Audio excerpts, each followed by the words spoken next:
Despite her curiosity, she remained focused on business. Carefully counting the game, she gave him a generous deal, 100 gold for everything, more than what it totaled to. Her loud laughter and warm tone revealed her genuine respect for the protagonist's hard work. He thanked her sincerely, and as others around them watched in shock, whispers spread quickly. No one expected an outsider to earn that much or impress the village like this. After receiving a mysterious message, the protagonist realized he had unlocked a vital clue, not through any shortcuts or help, but by his own effort. This time, it wasn't from past memories or hidden guidance, it was part of the natural journey, making him feel truly part of the experience. With excitement hidden behind a calm face, he listened as the village chief told him to head to Purseville to learn more about someone named Garrick. The chief's words hinted at deeper meaning, suggesting that others outside the village might welcome the protagonist more openly. Just as he was about to respond, a blinding light swallowed him. Moments later, he woke up inside a moving wagon, surrounded by vast fields and a fresh breeze. He wasn't alone, other players were there too, all on their own journey. Their cheerful chatter about which path to choose reminded him how far ahead he already was. While others discussed saving up gold and picking classes, he had already advanced, skipping the usual steps and hard quests by making smart choices early on. Now, with the next goal clear, finding a gravekeeper named Garrick, he looked ahead toward Purseville, ready for what lay beyond. The protagonist approached the eerie graveyard without fear, where others moved cautiously, hiding their nervousness. He had come looking for someone named Garrick, guided by a lead from the village chief. After meeting Garrick's spirit, the search quickly reached its purpose. The Greykeeper welcomed him warmly, revealing that the village chief had left behind a mysterious package and a note meant only for someone like him. Although Garrick didn't know the reason behind this task, he led the protagonist to retrieve the items without delay. The graveyard's cold, unsettling air didn't bother the protagonist. While others hesitated, he moved forward with calm confidence. Ghosts didn't scare him, they were familiar, even friendly. Still, he quietly wished he could use a certain ability tied to fallen enemies, but due to current limitations, he couldn't. It wasn't fear or secrecy stopping him, but a restriction requiring him to have personally defeated those he raised. Brushing it off, he focused on what lay ahead. With his weapons secured, one at each side, he walked with purpose. His quiet strength caught the attention of other players. Some admired his composure, others watched with interest. Unbeknownst to him, among the crowd were scouts from major guilds, eyeing him as a potential recruit. A powerful user named Baziron stood shocked after his precise attack was effortlessly dodged by the protagonist, who appeared to be just a beginner. Baziron, known for his skill and high level, couldn't believe what had just happened. He had stayed behind in the beginner village while others moved on, mocked by friends for wasting time. But he wasn't wasting it. He had one goal: uncovering the hidden piece deep within the labyrinth forest. He had done more than anyone, researching, completing quests, and earning the trust of villagers to discover Garrick's hut, a place tied to a mysterious force. He was confident no one knew about it, let alone reached it before him. But now someone else was there. Even more shocking, that someone was a newcomer, without the bracelet that marked level 10 players. That meant the protagonist hadn't even completed basic training or class selection. Yet, he dodged an expert's attack like it was nothing. Baziron was frustrated. All his effort, all the time he spent when others moved on, he thought he was first. And now, someone he couldn't explain was standing calmly in front of him, tilting his head as if the attack didn't matter. The protagonist was shocked to see his own undead creature stolen and standing before him, except now, they looked even more powerful. Surrounded by dark energy and moving with unnatural intensity, these undead didn't resemble the ones he had originally created. Despite their fierce appearance, their actual levels had dropped significantly, which gave him a bit of relief. Though the enemy seemed to possess a rare skill, their strength hadn't caught up yet. Confident in his higher level and experience, the protagonist believed he could take control of the situation. On the other side, he was also trying to make sense of his growing power. His connection with Helena had unlocked deeper memories and insights into the Death Aura skill. What was once blurry had now become clear. It felt like a hidden door had finally opened in his mind. As his understanding of the skill deepened, a series of messages confirmed that his abilities had improved greatly. The Death Aura skill leveled up rapidly, reaching a new stage that unlocked even more power. With this new clarity and strength, he gave a command, and his undead army moved. Their speed and precision were far beyond anything Baziron had created. It was clear the protagonist's Death Legion had evolved into something far more dangerous. Although their movements weren't strategic like the Rabbit Legion, they charged forward with incredible speed and power, overwhelming the battlefield.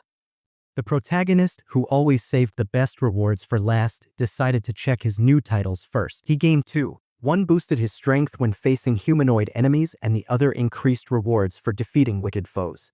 The first title was especially useful since it applied to skeletons and various enemy types, making it versatile and effective. Next came the upgraded skill, a powerful aura that absorbed energy from fallen enemies. Its duration increased and the cooldown time reduced, making it more effective in battle. Now, even enemies within a wide radius would be overwhelmed by pain, and the aura could raise fallen foes into a dark army under the protagonist's control. This skill had proven especially effective against a powerful enemy whose panic during battle led to a quick victory.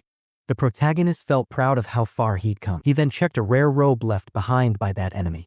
Though meant for beginners, it offered good defense and enhanced his dark skills, a rare combination. Finally, the highlight was a unique skill book. Without hesitation, he used it and gained a new skill that would allow him to strengthen his undead forces even more.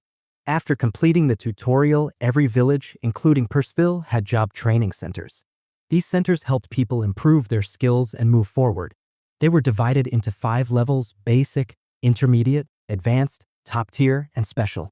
Each level offered better and more powerful skills than the last.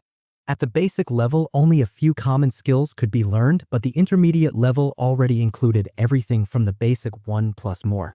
Most people reached the intermediate level by completing simple tasks. However, the real challenge began at the advanced level. Entry wasn't automatic, it required passing a skill-based test.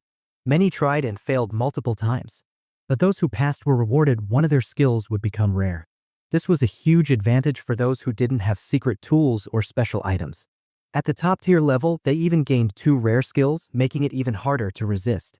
The most elite one was the Special Training Center. Very few could enter it, and those who did had all 5 of their basic skills upgraded to rare ones right from the start. This made a huge difference in growth, but getting in was nearly impossible. While others lined up, only a few dared to approach it. One such person stood quietly near the entrance, catching everyone's attention. The protagonist, Song, experiences an unexpected interaction in his class where mental communication with Helena becomes possible due to shared memories and experiences. He begins learning the basics of dark magic, starting with a skill called Bone Arrow.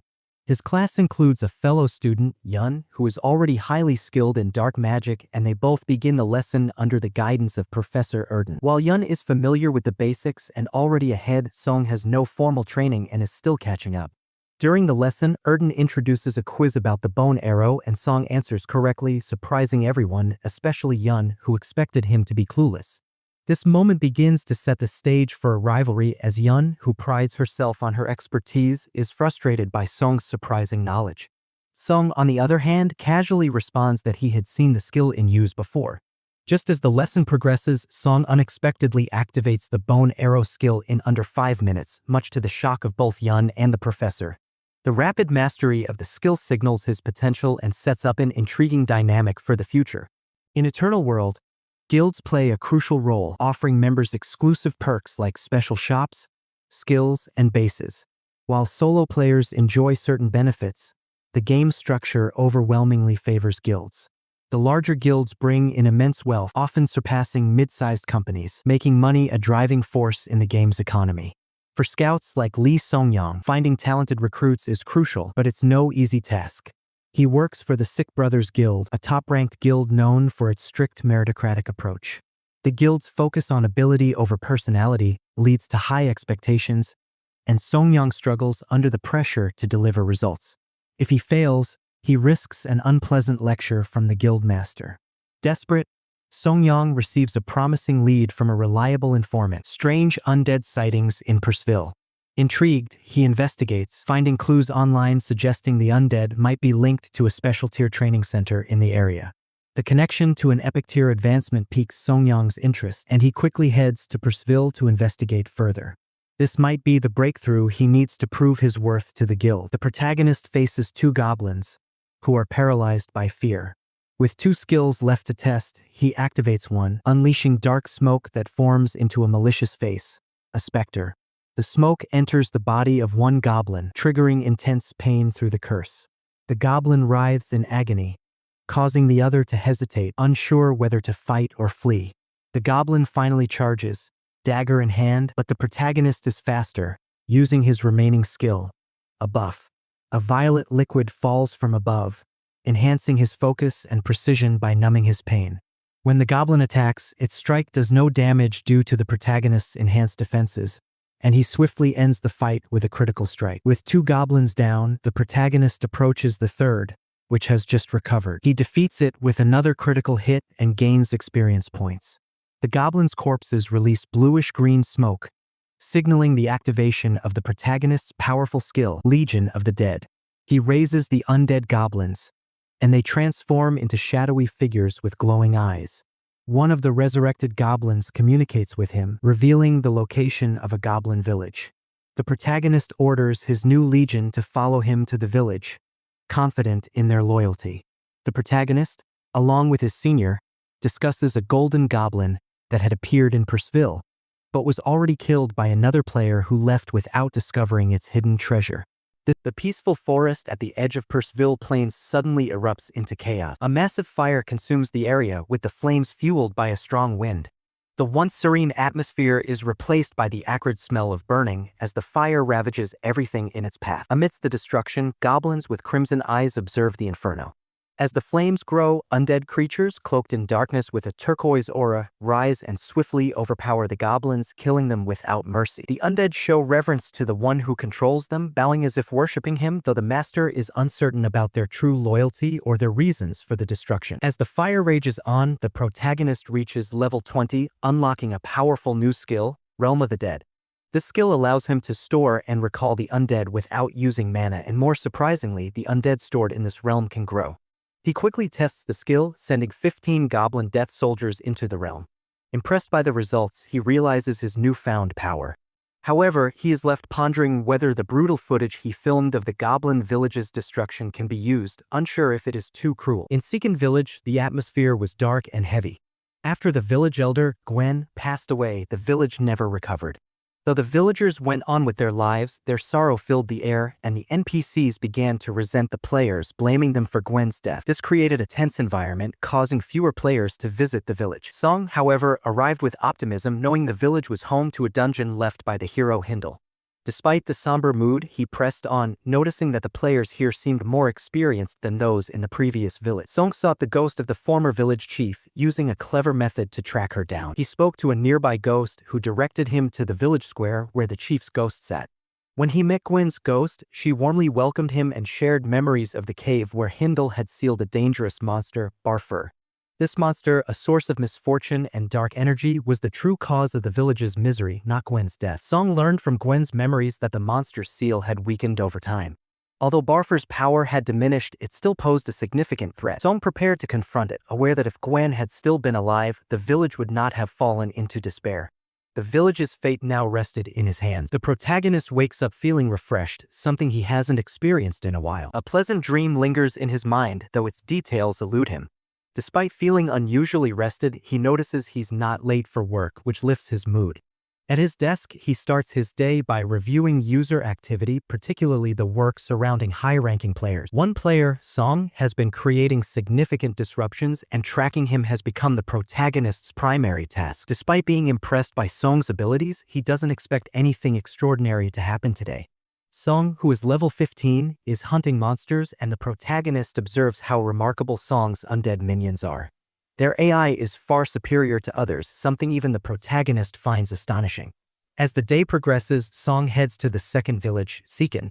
The protagonist is surprised to see him near an area sealed by a powerful entity, Barfur, whose minion, the Warden, is far too strong for someone like Song. However, Song defeats the Warden using an unknown power, something no one could have predicted. The protagonist and his colleagues are left stunned, realizing that Song has changed the course of the raid event before it even began. The situation is chaotic, and the protagonist is left wondering how Song's powers work. A massive black fortress stood tall, its dark, ink-like exterior exuding an aura of menace. Inside, an elderly, ageless figure, his skin smooth like ivory, stood before an empty throne. With a hand gesture, he summoned a black paper bird, reading the message it carried. His gaze lingered on the throne, a flicker of sadness passing through his eyes before turning to resolve. Commanding, he sent the bird with a single sentence, "Go to Seekin Village." The simple order caused the shadows in the room to stir and chant in reverence as the mysterious figure known as the Black Star prepared to rise from his seat and reclaim the Overhellet. Meanwhile, in Seekin Village, the atmosphere had shifted from quiet to chaotic. The plaza was crowded with players looking for party members for different quests. Amidst the commotion, the protagonist, calm as ever, was approached by a young player seeking a teammate. The young man invited him to join his group, which included a female archer, a mage, and a swordsman. However, something strange caught the protagonist's attention. A ghostly child was angrily accusing the group of leading people to their doom. The protagonist realized these players were player killers and the situation was far more dangerous than it seemed. The group enters the dangerous Atom Cave, a dungeon known for its challenging monsters and traps. While most adventurers would struggle with goblins and hobgoblins, the protagonist, Song, shows his exceptional skills by effortlessly cutting down the creatures with his sword and dagger. Despite being lower level than the others, his overwhelming power surprises his companions and leaves them in awe. As the group faces multiple waves of goblins, Song remains calm, demonstrating agility and precision while the rest of the party struggles to keep up. Manhwa, the leader of the party, grows frustrated and devises a plan to use the dungeon's traps to their advantage, thinking Song will eventually make a mistake. However, when Song disarms the traps with ease, his confidence only grows. He disables every trap they come across, leaving the others stunned. Despite their disbelief, Manhwa remains determined to get his hands on Song's weapon, the Hindle's apprentice sword. The party's situation becomes dire as Song's abilities continue to overshadow their expectation. As they approach the boss room, Manhwa's plan to strike becomes evident, though Song already anticipates their intention. The dungeon boss, Adam, was a formidable foe, but the appearance of Barfuru, the death soldier, raised the stakes. Barfuru's presence alone suffocated the air, his icy breath exuding death itself. As the others froze in terror, Amir fired an arrow at Barfuru, but the undead commander effortlessly caught it, mocking the attack. With a single thought, Song commanded his undead army, who fell into line with unwavering obedience. Suddenly, Adam ordered the hobgoblins to attack, but the undead goblins were faster, overwhelming the hobgoblins with their agility. The battle was brutal, and even Adam was outmatched. The undead worked in perfect synchronization, piercing through the hobgoblins' defenses, leaving the dungeon filled with the sounds of agonized cries. Meanwhile, Song's calm demeanor contrasted the chaos around him. He turned to his party, addressing their failed attempt to hide their betrayal. Manhwa, initially planning to abandon the group, was confronted by Song's mocking word. Enraged, Manhwa attacked, but his strike failed to phase Song. As Barfuru advanced toward Amir and Newell, their desperate skills had no effect on him. Song's control over the situation was absolute, and with a final move, Manhwa attacked Song, marking himself as hostile.